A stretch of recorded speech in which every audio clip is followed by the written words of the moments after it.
Good afternoon and welcome to the Infinera Q1 2020 earnings conference call. All participants will be in listen-only mode. Should you need assistance, please signal a conference specialist by pressing the star key followed by 0. After today's presentation, there will be an opportunity to ask questions. To ask a question, you may press star then 1 on your touch-tone phone. To withdraw your question, please press star then 2. Please note this event is being recorded. I would now like to turn the conference over to Michael Bowen, Managing Director, ICR. Please go ahead. Thank you, operator, and good afternoon.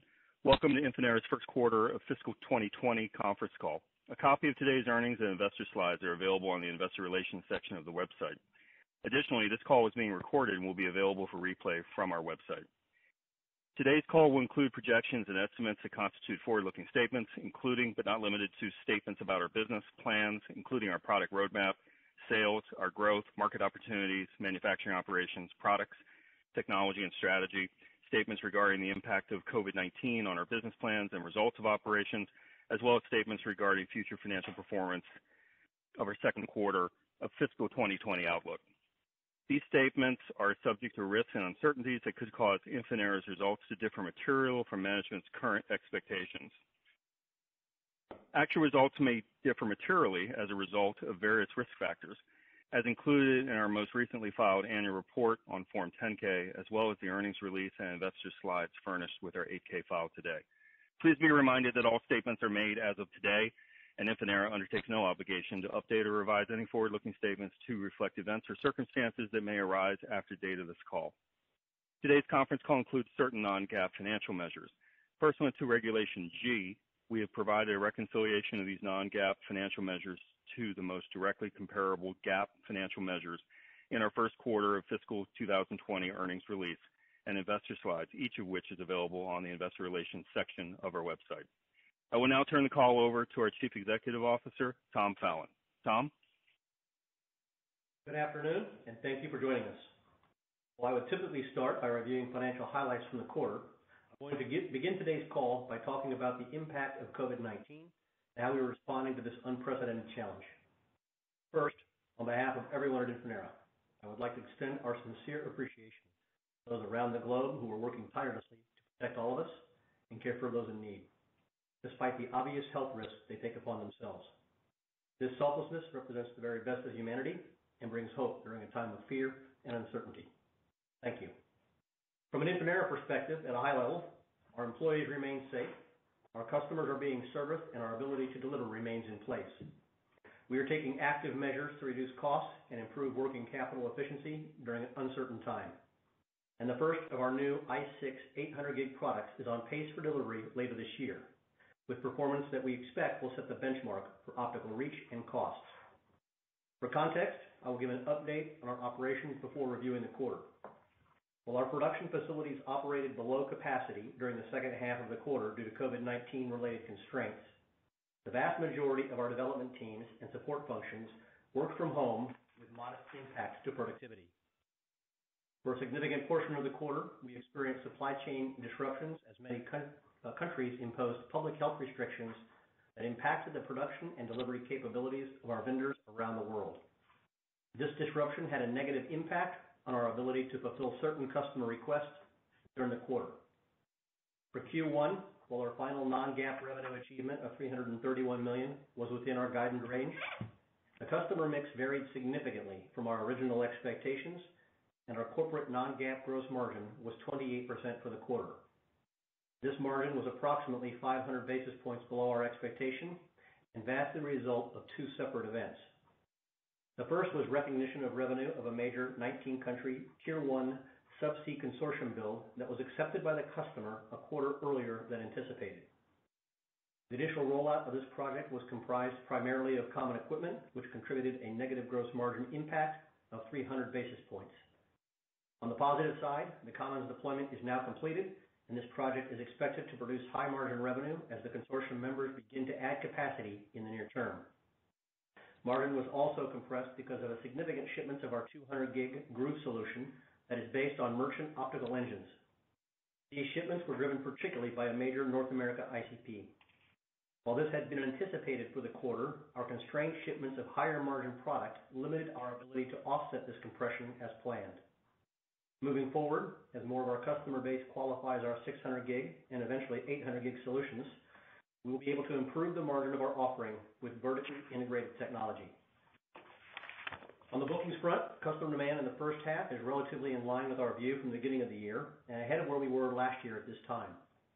We've seen increased demand from some customers as they have reacted to new network requirements brought on by the pandemic. As we look for the second half, however, we are seeing less clarity on demand as our customers assess the economic impacts on their respective businesses and the customers they support. From a regional perspective, strength continued from Tier 1 and Tier 2 operators in North America and EMEA. We saw Q1 bookings weakness in Asia due to the early impact from COVID-19 in that region, but we see demand from Asia recovering in Q2. ICP demand continued to be lumpy with Q1 bookings behind plan after significant shipments in the first quarter. Cable was weaker than expected in Q1, but we also see some recovery in this segment in Q2. Turning to product and technology highlights. We saw record bookings in Q1 for our XTM Metro platform, driven by wins in the past year and expanding opportunities with existing customers. Guru continued to perform well with substantial year-over-year bookings growth and delivery of 600 gig product to 11 customers in the quarter. From an opportunity win perspective, we continued our 2019 momentum with several significant awards in Q1. Further, we are very pleased with the progress we are making on our i6 800 gig product, which remains on track for delivery during the second half of this year. During the quarter, we demonstrated technical performance leadership in 800 gig transmission in a major North America operator's live production network. Conducted with our new i6-powered Groove GX series platform, which we announced in the first quarter, we successfully carried an 800 gig single wavelength signal over 950 kilometers in the trial. While others in the industry are taking the position that 800 gig technology will mostly be about 400 gig and 600 gig deployments, our demonstrated performance highlights the ability of our i6 technology to address approximately 40% of North America backbone network links with 800 gig transmission speeds and over 75% of links with 600 gig. With our i6 solution, network operators will be able to maintain 800 gig signals rates long after alternative solutions need to be dialed back to lower speeds. The net result is a highly differentiated 800 gig solution that provides savings of greater than 25% in cost per bit, power per bit, and capacity per fiber, the three most significant buying criteria for network operators versus other fifth generation coherent solutions at a network level. Compared to current third generation 400 gig solutions, we believe i6 will enable savings of more than 65% in the same typical North America backbone network. As a consequence of this superior performance, our competitors have taken to publishing white papers that challenge our results as violating the laws of physics. I candidly can't think of a higher compliment and look forward to competing in the field. As highlighted before, i6 is targeted at the high-performance 400 gig and above optical transport market, where we see a narrowing set of viable competitors, with only two non-Chinese suppliers having announced products. This is one of the fastest growing segments of the overall optical networking market, with a forecasted compound annual growth rate of 35%, and excluding China, is expected to reach over $4 billion by 2023. We are also continuing to invest in longer-term disruptive technologies that open up new accretive markets, with XR pluggable optics progressing at a rapid pace. Built on our leadership in DSP technology and dependent on our subcarrier advances, XR optics fundamentally redefines how aggregation network architectures can be built. Purpose-built for the evolution of wireless access and backhaul, cable, and metro core networks, XR optics is gaining increasing interest and support from Tier 1 providers around the globe. This quarter, we conducted several technology demonstrations for customers and industry analysts that showcase the powerful capabilities of the technology and the transformative impact on the cost structure of the networks and its operations, with the potential to drive down cost by as much as 70%. XR optics leverages our proven leadership and expertise in DSP technology, along with critical PIC integration capabilities that deliver lower power and cost. With i6, GX, and XR, we are positioning our company to intercept the biggest market trends and lead in three of the fastest growing segments of optical networking: high-speed optics, compact modular platforms, and network pluggables. Enabled by our unique approach to vertical integration, these also create a path for product-driven step function improvement in gross margin to our business beginning in 2021. As we look to Q2, we see continued improvement in our factory utilization and signs of increased stabilization from manufacturing partners around the world, though we do not expect all constraints to go away. Further, we anticipate ongoing access restrictions at certain customer sites that could delay our ability to deploy certain networks in Q2. As a response to these constraints, we have extended lead time expectations to our customers.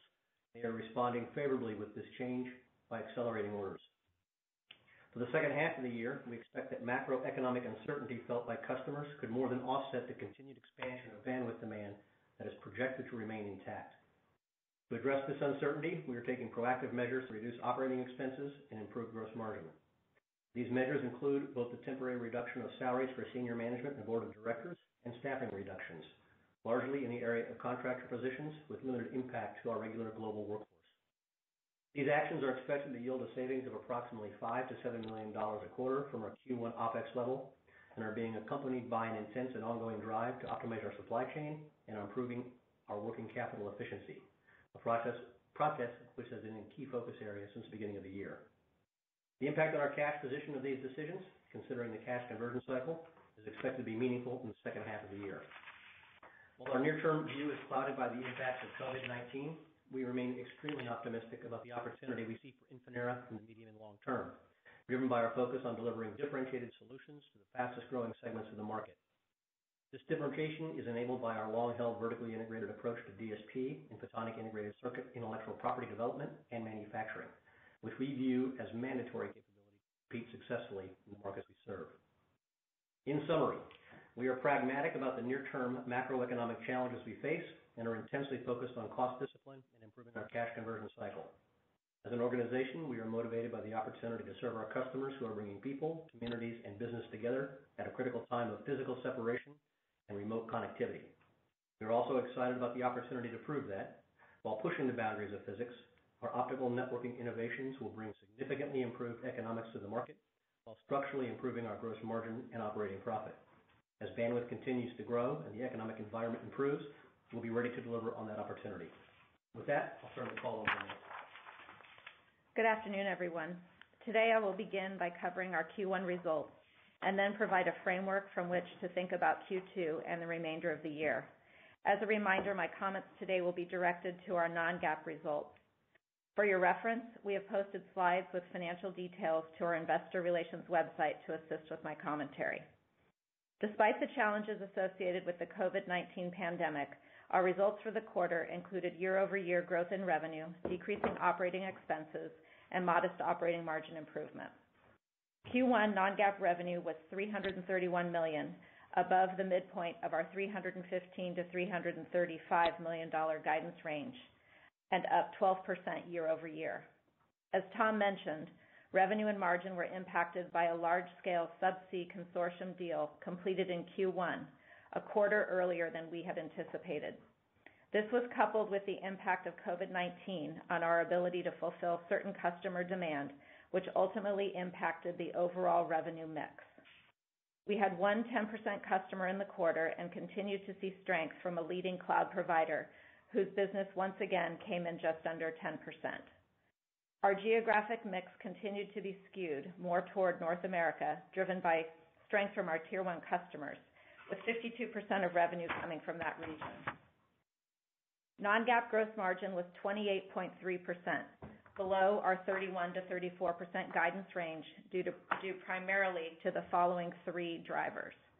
First, the timing of the initial deployment of our previously mentioned large-scale subsea network implementation, which represented approximately a 300 basis point decrement to Q1 margin. Now that the initial installation is complete, it is anticipated that this consortium deal will favorably impact gross margin in the second half of the year.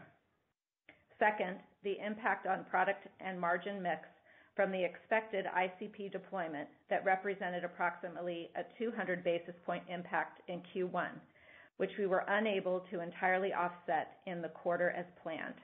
This skewed our mix significantly to merchant optics. And third, COVID-19 related market dynamics resulted in us absorbing higher freight and logistics premiums, which represented approximately 35 basis points. We have included these types of premiums in our estimates for Q2 guidance. All told, these three drivers negatively impacted our Q1 gross margin by approximately 535 basis points.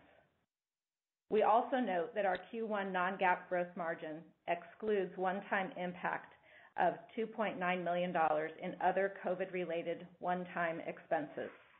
These expenses consist of higher replacement costs associated with certain warranty parts customers were unable to return for repair due to logistics issues and public health mandates. We were also impacted by the necessity to source key components from an alternate supplier at substantially higher cost in order for Infinera to fulfill delivery commitments in the normal course. In both cases, we only excluded the incremental cost. Our Q1 non-GAAP operating expenses were $124.9 million, better than our $128 to $132 million guidance range. As discussed in our Q4 call, we are committed to maintaining appropriate investments in key technology programs driving our innovation pipeline. At the same time, we are very focused on cost discipline and actively bringing down our overall operating expenses in anticipation of a possible protracted market downturn, and while still positioning the company to effectively scale with the launch of new products later this year.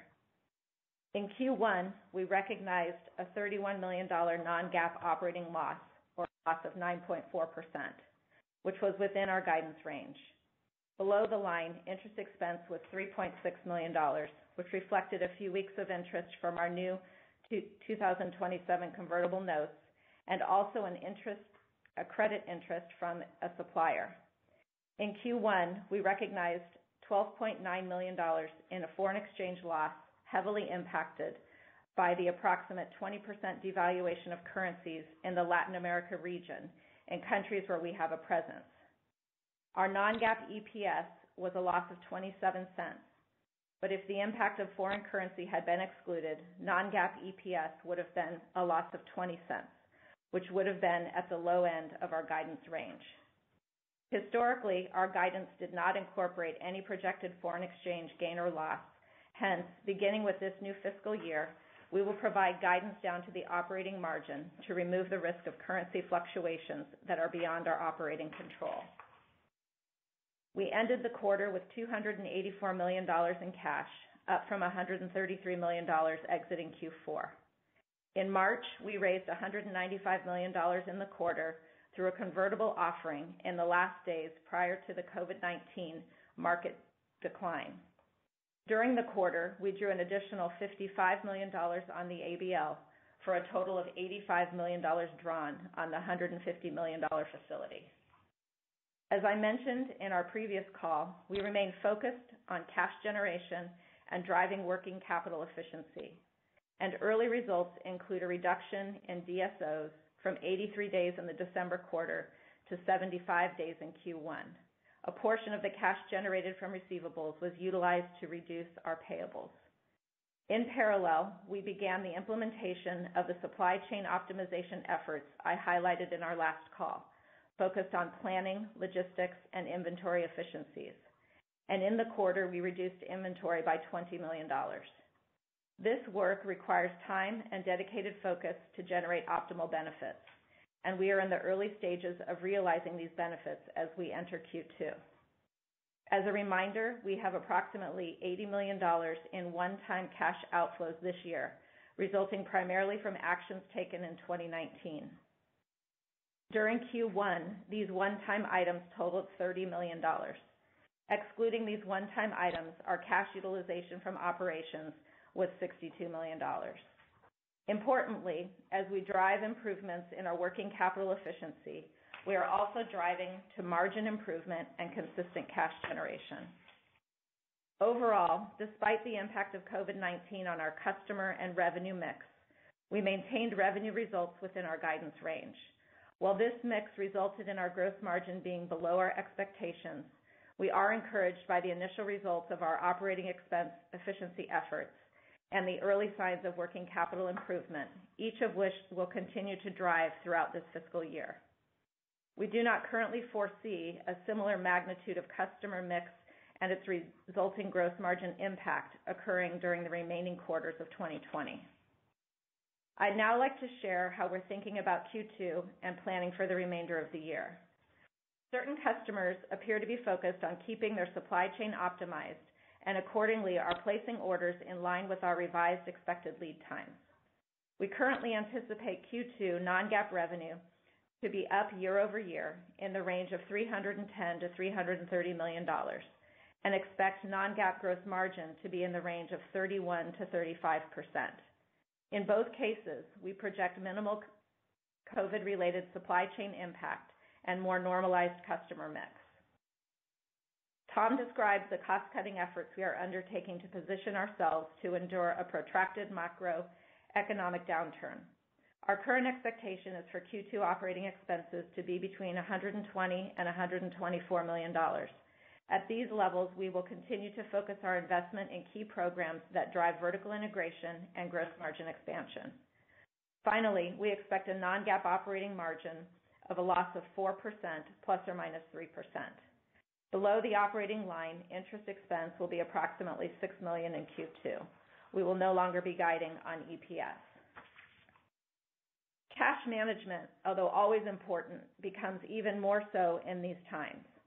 Our working capital efficiency efforts discussed earlier are intended to improve our operating cash flow in 2020.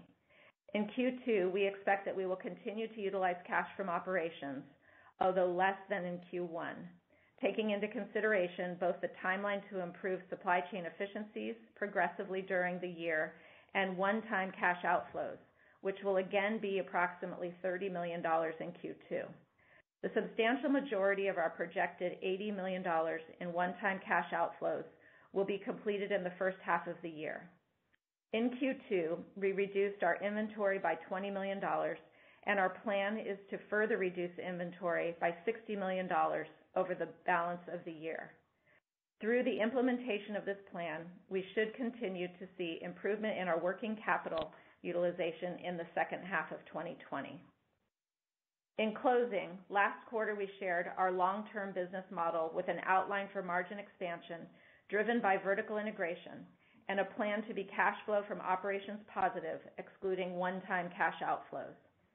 Fundamentally, this long-term model remains intact, and the drivers to achieve it are sound. However, given current market conditions, at this time we are refraining from providing an outlook for the remainder of the year. In closing, I'd like to echo Tom's acknowledgement of those working tirelessly to keep us safe and thank our Infinera team for their steadfast commitment and tremendous effort working over the past several weeks in this new and challenging environment. Operator, I'll turn it over for questions now. We will now begin the question and answer session. To ask a question, you may press star, then 1 on your touch-tone phone. If you're using a speakerphone, please pick up your handset before pressing the keys. To withdraw your question, please press star, then 2. At this time, we will pause momentarily to assemble our roster.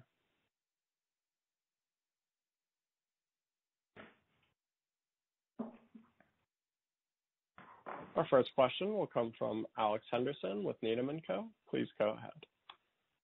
Great. Thank you very much. You've talked a lot about COVID impact in the quarter, and you detailed it relative to your gross margins, but was there also an impact on your ability to deliver revenues? And to what extent did your orders exceed your reported revenues in the quarter? And then second question I have for you is, you obviously have a lot to show your service providers with this 800 gig product. How have you found the reception? To what extent have you been able to demonstrate it despite the fact that there's obviously huge constraints around that? And how do you see that impacting the time to realize orders for that product once it's GA? Thanks. Yeah, Alex. So first, in regard to revenue impact, when we went into and guided for Q1, we had talked about contemplating $15 million of supply constrained impact, and that impact did occur. The thing we did not take into consideration was customers around the globe who actually shut down their ability to receive product or shut down their ability to implement networks, which turned out to be about another $15 million, which we had not contemplated. We see disruption in the Q1 timeframe in the neighborhood of total between supply and the ability to receive product of about $30 million. So there was a fairly significant impact because of COVID, not only supply, but logistics. Moving forward into Q2, as we talked about, we see it easing somewhat, but not going away. We are not specifically identifying COVID-related impacts, but you could assume in our guidance we have incorporated both expected supply disruptions and deployment disruptions. So that gives us to the $310 to $330 million range. Without that, we would see the opportunity to do more than that. Customers would like us to do more than that. From a bookings perspective, as you know, Alex, we don't typically talk book-to-bill, but bookings were just slightly under. Q1 is a typically slower quarter in our industry, but Q1 bookings for us were actually pretty strong in comparison to outlook at the beginning of the year. In regard to trials for 800 gig, one of the disappointments we're certainly having with COVID is we have a series of trials lined up with a number of customers that continues to be delayed based upon their ability to open up a network to us, trying to make sure they keep their employees safe, which we certainly appreciate and understand. We are doing a lot of reviews with analysts and customers over the internet showing the performance of the demonstrator technology, both at 800 gig, 600 gig, and 400 gig. And so far, those are being very well received, and it's actually increasing the desire by customers to actually test it on their fiber in their factories or in their plants. We have a number of them lined up for as soon as COVID restrictions are released, and we will, with these customers we are lining up, making sure that they're interested in doing PR so that we can actually talk with more detail around the results. Hopefully that answers your questions. Great. Thank you very much.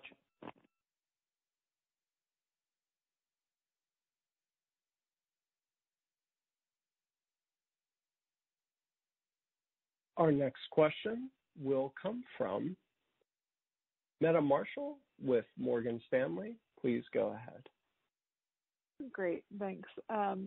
Just wanted to dive into, you mentioned kind of ISPs and cable customers coming in slightly shorter of expectations, or at least bookings kind of coming in slightly short of expectations, and wanted to get a sense of, is that purely a matter of access and that they just aren't, facilities aren't open and they can't get to them, or had you seen kind of a change in plans for the years or kind of end demand? Thanks.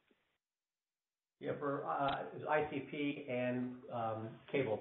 For ICP, I think that our very significant deployments in Q1, there's a digestion period, and that business is invariably fairly lumpy. We see good opportunity this year with ICPs, so I would consider that more a reflection of digestion of a significant Q1 and lumpiness that their plans change and don't always clue us in early. In cable, cable is usually stronger in the first half, particularly Q2. We're seeing that come back. I don't think it was related to COVID in Q1. I think it was just a planning when we started at the beginning of the year. We had more linear view quarter on quarter for the year, and we were seeing more in Q2, less in Q1. We did see strong European access demand from a cable provider with our XTM platform, which had record bookings for access both in cable and in other areas. Got it. Thanks.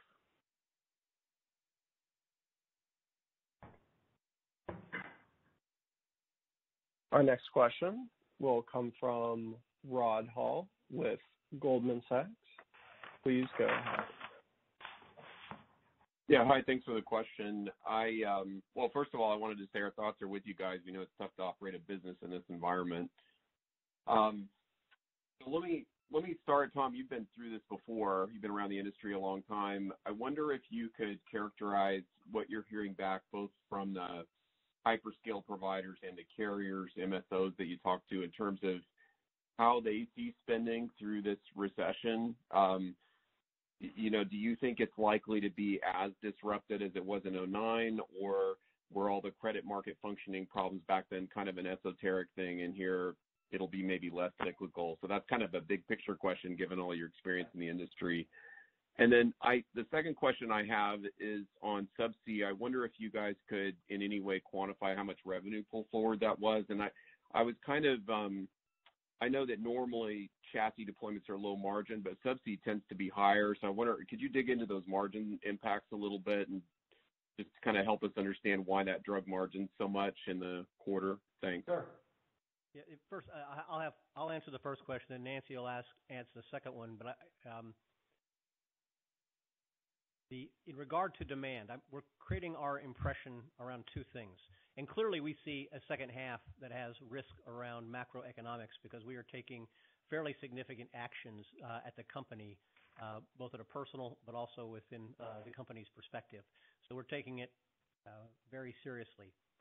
We get our position from two things. One, we all read the analyst reports talking about people pulling in network build into the first half, and the probabilities from an analyst perspective that it's actually going to be a pull-in. It's not going to be something that build upon. Whether that's right or wrong, I don't know, but that's part of what we think about.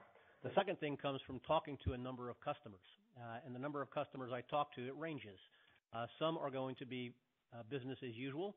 Some are going to be, we are pulling in because we see demand needs right now, and we don't think it'll affect our capital plans for the second half of the year. And others are more cautious, saying we're definitely pulling in because we see bandwidth today, but we are not planning on replenishing that capital in the second half of the year. That's more correspondent to what I read in the analyst reports. I think that, in comparison to the last big transition, I don't see the same type of impact. I think bandwidth demands have fundamentally changed. The way we work has fundamentally changed. I think the internet has done a remarkable job of keeping up with the capacity, but I don't think anybody believes there's sufficient today for this new model of how we live, work, and play. I do think that there is not a liquidity issue out in the market. There are capital expenditure plans. I read some of the reports that the customers are saying we've spent 70% of our CapEx budget for the year. And I think that they are going to be evaluating, just like we are, what does that mean for the next half of next year. So I think there's a reasonable number of customers who are approaching this cautiously. And clearly, we are seeing customers, as we've extended lead time, give us orders in Q2. Is there a chance that they continue to do that Q3 and Q4? Absolutely. Is there a chance that there's going to be a pause? We are preparing for that and hoping that that does not occur. Nancy, on Subsea? Sure. So the Subsea deal that we spoke about had a 300 basis points impact on the margin. So you can ascertain that it was a reasonable size relative to the total revenue, although we're not going to disclose the total amount. But that deal was implementing the common aspect of the installation. And as we move forward, and we're already starting to see small orders, as we move through the remainder of the year, the gross margin impact from those additional orders that come in through that consortium will be significantly higher gross margin, and as I mentioned, will positively impact our margin in the second half of the year. So the fact that this occurred earlier than we expected, coming in Q1 versus Q2, coupled with the ICP deployment that we talked about in Q1, really was much more of a significant impact than we would have anticipated starting in the year. But we're very glad to have the consortium installation complete. It's allowing us now to move forward with them and to see the benefits of that deal in the back half of the year. Yeah, in addition, this was our historically lowest or highest consumption of merchant optics. So for those of you who follow players like Acacia and others who may supply to us, it was our highest consumption given that ICP deployment. And that had, again, a 200 basis point impact in quarter. Year over year, when you do the comparison of quarter to quarter, it was significant impact in how much merchant integration we had in this first quarter this year versus last year. Okay, thank you.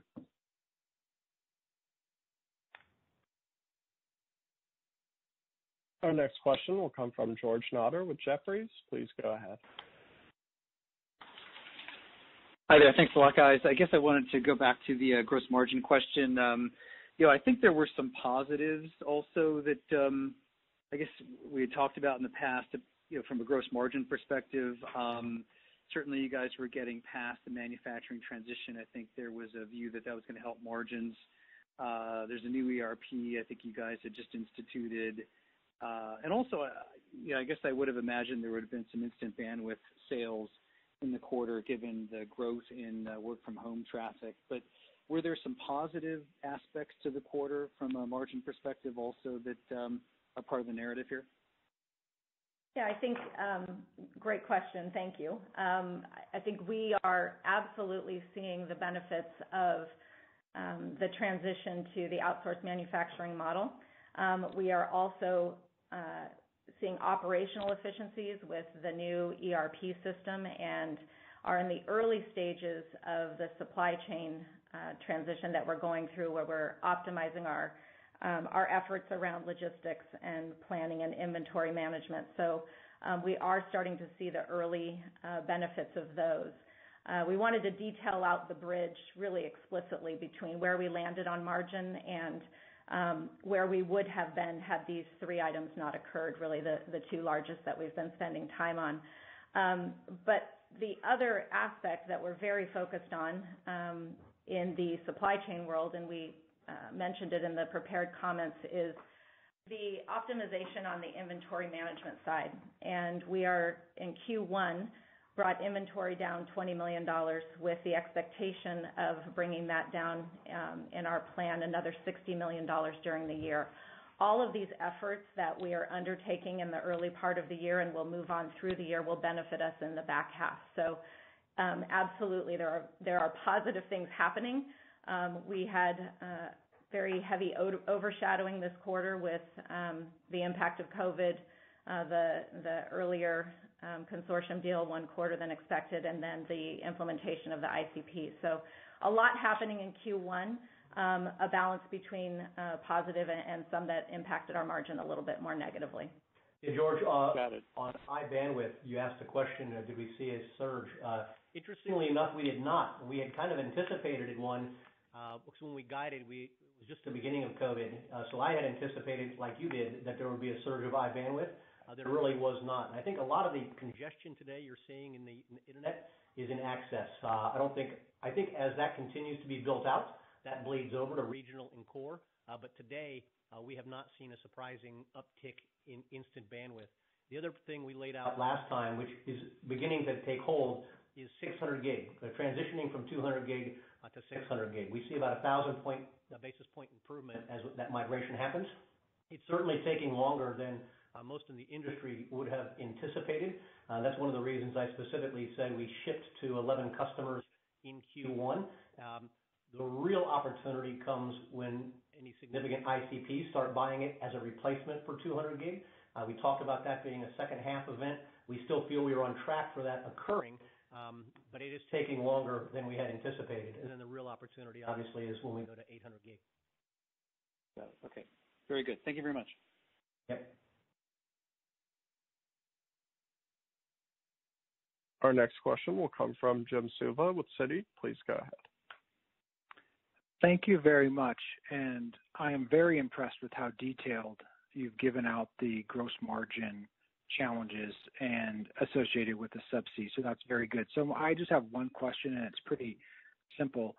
If subsea got pulled in about 60 days, and the reason why I mentioned 60 days is by the time you gave guidance 1 month was already gone for the quarter. So subsea came in by no more than 60 days. Why wouldn't you have come in materially above your guidance for the quarter? Thank you. Yeah, so good question, and we try to lay it out, but there's a lot of puts and takes on that. It was actually less than 60 days. We had been tracking to a Q2 acceptance. Our customer had a significant fiber cut that they were dealing with, so we did not anticipate that they would get that fiber cut resolved, all of our gear and links tested and accepted. They actually truncated a little bit of the testing cycle because they wanted the capacity. That was their decision. And the agreement was when they started carrying live customer carrying revenue, that would transition with their agreement to being revenue for us. So that was a fairly late in the quarter, less than 60 days, and certainly after the earnings call. And the question of why wasn't revenue more, as I talked about, we had contemplated $15 million of COVID impact from a supply perspective. That came real. We also did not contemplate about $15 million of shipping delays because customers basically closed their receiving dock. So that customer accelerating their acceptance actually bridged bridged that $15 million that we had not contemplated. That's very clear. Thank you so much. I appreciate your additional commentary. Thank you. Yep.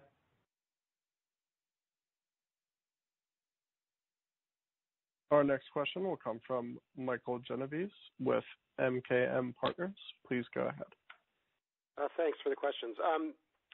When we think about the second half visibility and sort of the change that we've seen since COVID started, I'm wondering about the hyperscale market versus the telco market.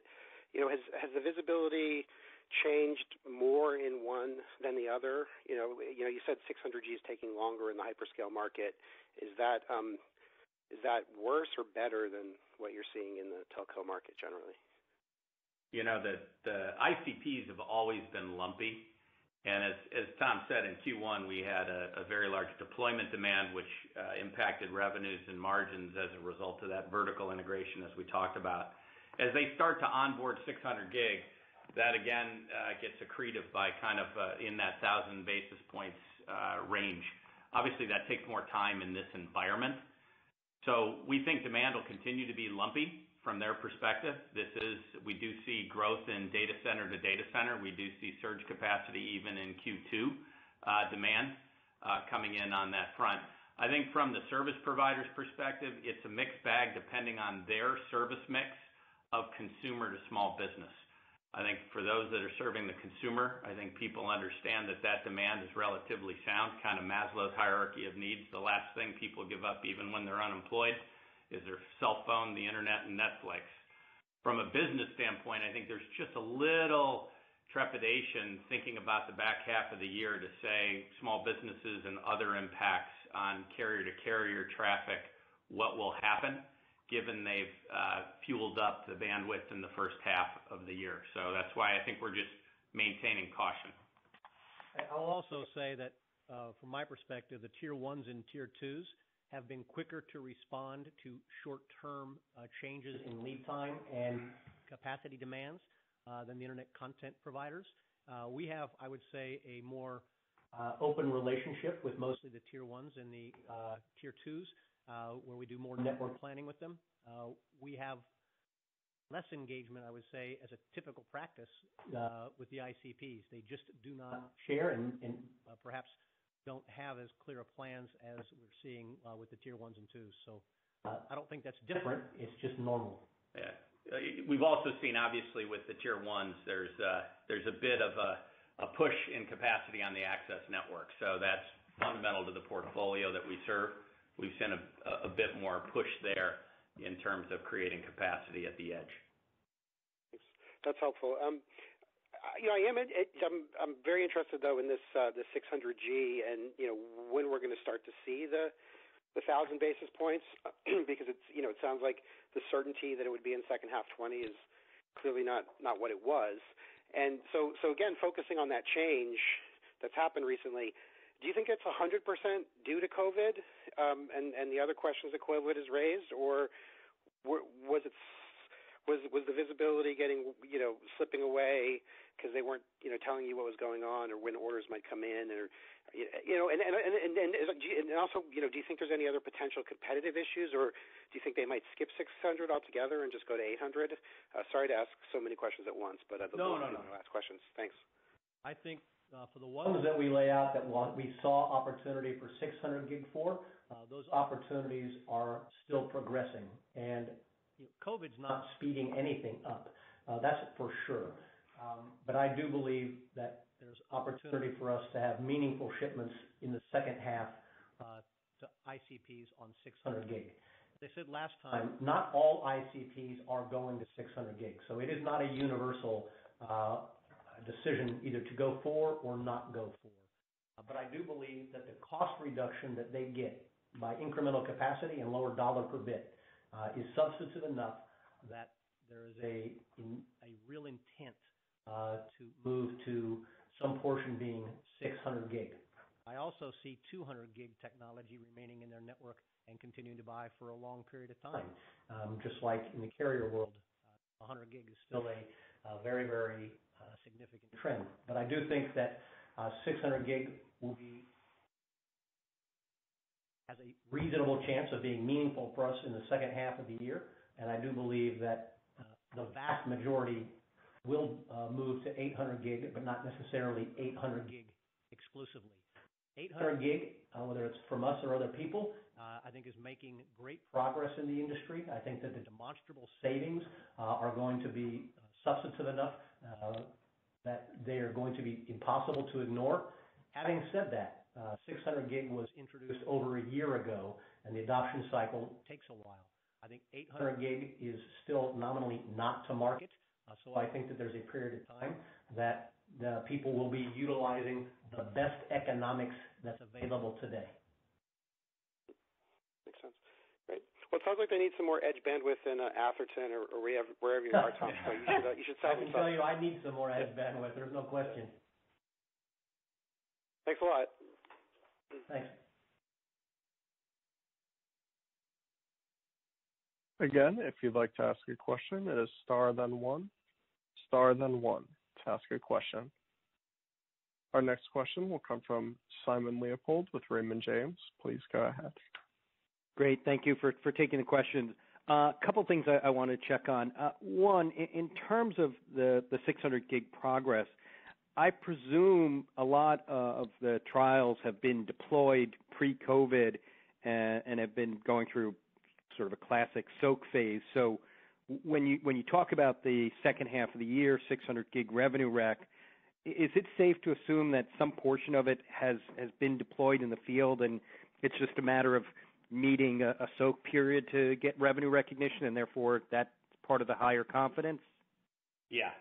Yes. So as I think was in the script, we shipped 11 customers of 600 gig out that are out today. We had a number that were qualifying and also needed some surge capacity that they filled at 200 gig because they needed it like yesterday before the qualification was over, but maintain their current course and speed to 600 gig in the second half. So again, I think we feel good about that continuing to grow in the second half, albeit we're watching very carefully that growth and bandwidth across all sectors. Thanks. And then in terms of generating the cash from working capital, my rough guesstimate to get $60 million of cash from inventory would need the inventory turns to get up to maybe 3.5, 3.6, and you've definitely had an improving trend, but it was below 3 times most of last year. Just wondering if there are any specific hurdles we should be aware of for you to achieve increasing your inventory turns. So I think there's a couple of things that we're doing internally. One is, as we talked about at the end of last year and then again this quarter, last year was the year of integration, right? 2019 was all about integrating Corient. As we move into 2020, we are driving operational efficiencies. And One of the key areas is around our supply chain, whether that's the logistics or inventory management. In Q1, we reduced inventory by $20 million, and we have a plan which would drive an additional $60 million in the next 3 quarters. We feel very good about that plan with actions laid out to complete. And that, you're correct, right? By liberating that much inventory, our turns would be, I'll say, in approximately that same region. And you also know that driving an improvement in inventory turns is a challenging process and takes time. But we have begun the execution and the implementation of this plan and feel very good about our ability to achieve it through the year. So now I'm going to ask you a question. Does 3.6 turns sound like a really well-run operational organization? Doesn't to me, right? It's an improvement over where it was. So that's my point. This is not saying we're going to take $60 million out and go from 6 turns to 8. I'm not trivializing the task. It's a big task. And as Nancy said, getting our manufacturing strategy aligned last year and getting an ERP system that goes across our product aligned last year puts us in a place where we have the tools to do it. We also have a significant necessity to go do this. We understand that. We have taken very significant actions in regarding to how we're managing the MRP. Extending lead times, quite frankly, supports that initiative. So now we can actually be buying what people want versus what we think they want. That's a non-trivial impact. So I appreciate the candor, but I will tell you, 3.6 turns to me is a very, very first step goal. Hence the question. And then just one last one. As you think about your positioning in 800 gig, and we start to think about the setup into 2021, we haven't seen a lot of the detail yet, but my impression is that your expectation is on a competitive basis, you'll have certain advantages. How do you sort of see that market shaping up? I think in the past you've talked about kind of being happy with the duopoly. Could you maybe talk a little bit about what your expectations are once that market's really shipping? Yeah, I think that the 800 gig, 5th generation DSP, let's not call it 800 gig, it's 5th generation DSP technology, will allow customers to create significantly lower dollar per bit and utilizing their scarce fiber assets much more productively. I think that the step up in cost savings is very, very significant, and there is significant desire within the market for this to come out sooner rather than later. I believe that the market is anxious, as I've talked to customers, to have more than one supplier. This is going to be a main technology, and I think that having the ability to have supply continuity and also competitive pricing between at least one other participant is highly desired. Our 800 gig, as we've demonstrated, we did 950 kilometers, so some people are positioning 800 gig as really being designed for short reach type of applications. Our performance is such that we believe we can get over any type of fiber, 600 to 800 kilometers at 800 gig. That covers 40% of backbone links in North America, and at 600 gig, up to 75% of the links. So we're calling it 800 gig for everybody, right? Because we can cover a significant portion of backbone network build with this technology. I think that the real test right now needs to be getting it to market this year. We have a customer who's ready to take it into their labs and deploy as soon as we're ready. And I think that this will spur a lot of activity by other customers also. So it's up to us to go and do what we say we're going to do. Thank you very much for taking my questions. Our pleasure. Our next question will come from Jeff Kvaal with Nomura Instinet. Please go ahead. Yes, that was it. Thank you. I have 2 questions. I guess one for you, Nancy. If the gross margin trajectory from the first quarter, or the gross margin headwinds, kind of abates for the second one, which is what it sounds like, and 600 is plus or minus on track, how much of that initial gross margin goodness for the year might we still anticipate by the end of the fiscal year? Yeah, I think what we laid out fundamentally last quarter before COVID is foundationally sound, right? The benefits that we will start to see in gross margin with 600 gig and then really importantly with 800 gig as we exit this year and move into 21 are exceptionally meaningful. You could see that even in our commentary on the ICP deployment this quarter, where we were more heavily skewed toward merchant optics, and you see the impact to our overall gross margin. So as the 600 gig deploys and becomes a larger part of our revenue base in the next quarter and then into the second half, that's really where you'll see that expansion starting to occur. But really the fundamental step up will occur with 800 gig. Okay, all right. So the 200 to 400 is more or less intact. It just might have shifted out by a quarter or so. I think that's fair. Yeah. Okay. And then I guess maybe Tom, for you, when is 800 gig sort of your next inflection point for market share? Is that what I'm understanding you're saying, or do you think that you'll be able to reel some market share in with the 600 gig ramp? Thank you. Yeah, our Groove platform today is picking up significant market share. We have significant customer growth last year and again in Q1. We had shipment growth again in Q1, bookings growth in Q1. It's been a very, very well-received platform. And what I talked about in my script was three fundamental significant growth market drivers in optical. One is the disaggregated type of platform, which is the Groove leadership platform today for us. And it's winning customers and growing market share. Putting the 600 gig and 800 gig in that, we believe will continue the trajectory it's already on. Another major growth area is high-capacity optics, as defined as 400 gig and above. Today, that's an underserved market. It's a very fast-growing market. I think in my prepared remarks, I said it's targeted outside of China to be a $4 billion market by 2023, and it's growing about 35% a year.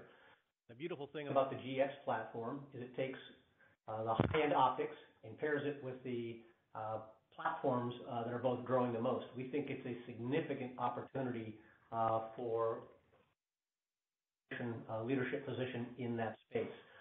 We also are continuing, we believe, certainly in Q1, picking up some market share with our XTM platform as it's targeted at access space, both for carriers and cable providers. Okay. Thank you both very much.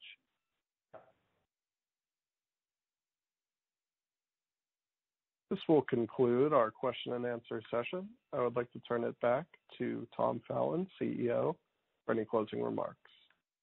I want to thank all of you for your time today. I also want to extend my appreciation to our employees who are focused on our customer success by supporting them when and where they are needed. For the rest of the employees, I also want to thank you for your spirits up and heads down as we attack the rest of this year. Thank you very much. The conference has now concluded. Thank you for attending today's presentation. You may now disconnect.